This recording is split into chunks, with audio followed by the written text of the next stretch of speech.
पंजाब के हवाले से जरा रजा रोमी साहब की भी राय ले लूं, फिर उसके बाद इस पे भी हम बात करेंगे अगर वक्त बचा है तो। रजा रोमी साहब, एक तो ये है कि पंजाब में किस पार्टी को आप पॉलिटिकली गेन करते हुए देख रहे हैं, क्योंकि पीपल्स पार्टी की अगर बात की जाए तो वो साइलेंटली उन्होंने अपने आप को वैसे भी इस हुकूमत के दौरान, इक़्तिदार के दौरान अपने आप को उन वजारतों से दूर रखा जहां पर ज्यादा तनकीद हो सकती थी, और फिर जरदारी साहब की ख्वाहिश भी अपनी जगह मौजूद है, अभी वो जाहिर है कि अभी भी जोड़ तोड़ कर रहे हैं और कुछ लोग वहां पर भी जा सकते हैं। इस वक्त कौन सी पार्टी आपको लग रहा है कि पंजाब में गेन कर सकती है, फायदा उठा सकती है? देखिए, जो है पीपीपी को तो आपने देखा है कि इसका इमीडिएट फायदा हो रहा है। बहुत से लोग जो छोड़ रहे हैं पीटीआई को, उनमें से काफी सारे पाकिस्तान पीपल्स पार्टी की तरफ गए हैं, ख़ुसूसन जनूबी पंजाब में। मैंने इसका पहले भी जिक्र किया था कि मुत्तहिदा जनूबी पंजाब का एक महाज बना था जिसका कि मकसद था सराइकी सूबा बनाना। वो सूबा तो ना बन सका। और अब वो ये एक ऐसा ग्रुप होता है जिसको इधर से उधर किया जाता है, तो लगता है इसके कुछ लोग जो हैं वो पीपीपी की तरफ भेजे जा रहे हैं और कुछ लोग जो हैं वो शायद दूसरी पार्टियों में मतगम होंगे। देखिए, जिस तरह के हालात है तो जाहिर बात है इस वक्त जो पीटीआई के अलावा जो जमातें हैं, जो उसकी मुखालिफ जमातें, उनका पलड़ा भारी है।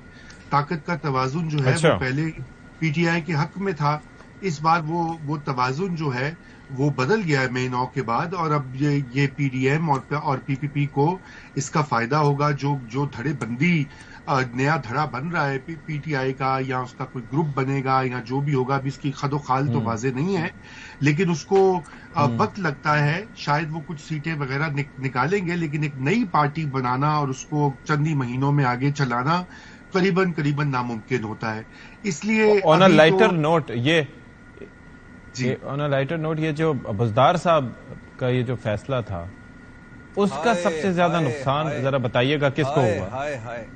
मेरा जी देखिए, बुज़दार साहब मेरा तब्दीली चांद, मेरा वसीम अकरम प्लस।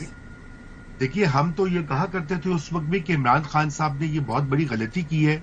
उन्होंने फौज के साथ भड्डा, उनका आगाज ही उस्मान बुज़दार की अपॉइंटमेंट और उनकी कारकर्दगी पे हुआ।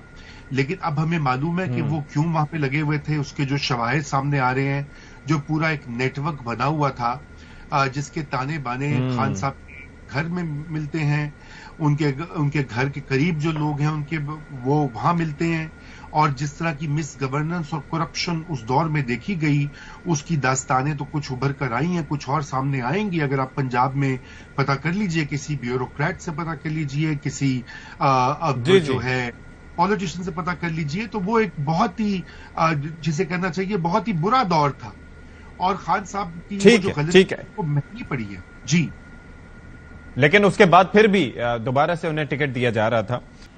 इल्तिमास है भट्टी साहब से, वक्त मुख्तसर है, तो आप उस्मान बुज़दार साहब के मामले को बिल्कुल इग्नोर करते हुए ये बताएं कि ये जो बजट आ रहा है, आवाम के पिसने की हम बात कर रहे हैं और ज़ाहिर है बड़ा कंसर्निंग है, कुछ बेहतरी की उम्मीद है, कुछ रिलीफ कहीं से किसी तरह से दे सकते हैं आवाम को? ये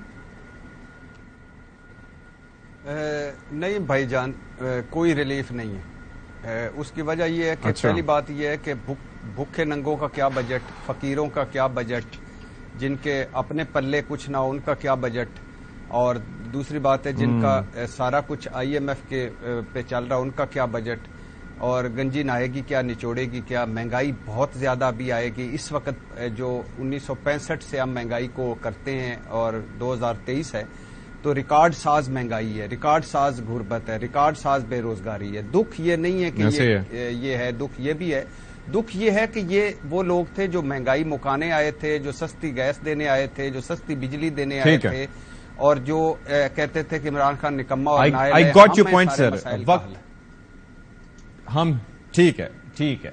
बुखारी साहब, सर ये फरमाइएगा कि ये जब कुर्बानियों की बात होती है, ऑस्टेरिटी मेजर्स की बात होती है, तो सारा मलबा अवाम तैयार हो जाते हैं, दे ब्रेस फॉर इम्पैक्ट, के हमारे ऊपर ही आना है। हुकूमत खुद क्या कुछ बर्दाश्त करती है? नहीं, मेरे ख्याल से कोई इस हवाले से बहुत अच्छी रवायत तो हमारे यहाँ मौजूद नहीं है। हुकूमत के अपने अल्ले तलल्ले तो उसी तरह जारी रहते हैं। नॉन एक्सपेंडिचर बजट जो है वो आज तक कभी कम होके दिया नहीं है। जो इकॉनमी की हमारी सूरत हाल है उसके बारे में मैं ऑब्जेक्टिवली दो बातें करना चाहता हूँ। एक तो ये कि मैं अभी चीन से वापस आया हूँ, एक दौरे पर गया हुआ था मैं वहाँ पर, اگر تو آپ نے امریکہ کے کہنے پر سی پیک کو چھوڑنا نہیں ہے تو پھر آپ دنیا کے جو مالیاتی ادارے ہیں ان سے کسی خیر کی توقع نہ رکھیں. جس قسم کی ذلت ہم برداشت کر رہے ہیں آئی ایم ایف کے ہاتھوں میں، اس کی دنیا بھر میں کوئی مثال نہیں ہے.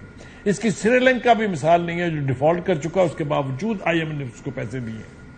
لیکن ہمارے بارے میں ورسٹ ترین سینکشنز ہم بھگت چکے ہیں، لیکن جو کچھ ہمارے ساتھ آئی ایم ایف کر رہا ہے اس کی کوئی پیرلل اور کوئی مثال نہیں ہے. مجھے نہیں لگتا کہ اگر ہم نے چین کے ساتھ مل کے سی پیک کو آگے لے کے جانا ہے تو پھر ہمیں اس طرف سے آنکھ بند کرنی پڑے گی اور ہمیں وہ رویہ اختیار کرنا پڑے گا جو ایران نے طویل سینکشنز کے بعد کیا کہ خود انحصاری کی طرف چلیں، اپنے جو للے تللے ہیں وہ چھوڑیں اور عوام کی بہبود کا سوچیں. اس کے علاوہ کوئی چارہ ہمارے پاس نہیں ہے. ڈیفالٹ ہوتا ہے تو ہو جائے، لیکن جو نیشنل پرائیڈ ہے وہ نہیں کرنی چاہیے. انہوں نے ایک قوم ہونے کا ثبوت دیا، ہجوم ہونے کا نہیں. That's the difference.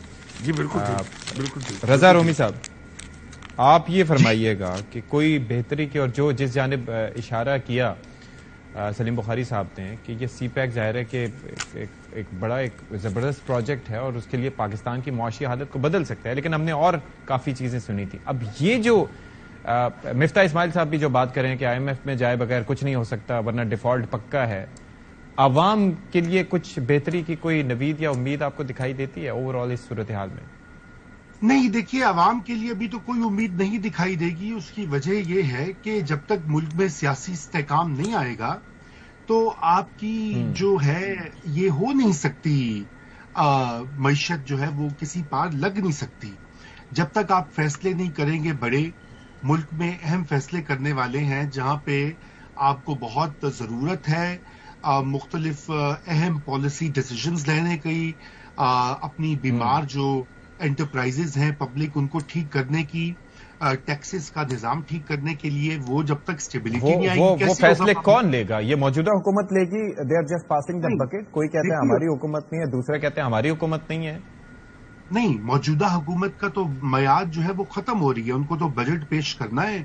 اس کے مہینے 1.5 مہینے میں تو وہ اسمبلی جو اس کے یہ اگست کے شروع تک اس کی ہے ٹائم، 2 مہینے بھی نہیں، اب تو مہینہ رہ گیا. یہ اسمبلی اور گورنمنٹ تو جائے گی اور اس کے بعد جو ہے ایک اگلی جو ہے نگران حکومت آئے گی اور نگران حکومت بھی کچھ فیصلے نہیں کر سکتی. اس کو بھی الیکشن ہی کروانے ہوتے ہیں. مستقبل کی حکومت ہے وہی کرے گی. اس حکومت کے ہاتھ میں اب کچھ نہیں ہے، اسے آپ کوئی توقع نہ کریں. جیسے انہوں نے کہا ان کی پرفارمنس کے جو مسائل ہیں وہ اس طرح چلتے رہیں گے. جی چلیں ٹھیک ہے، بہت شکریہ رضا رومی صاحب، ارشاد بھٹی صاحب، بخاری صاحب.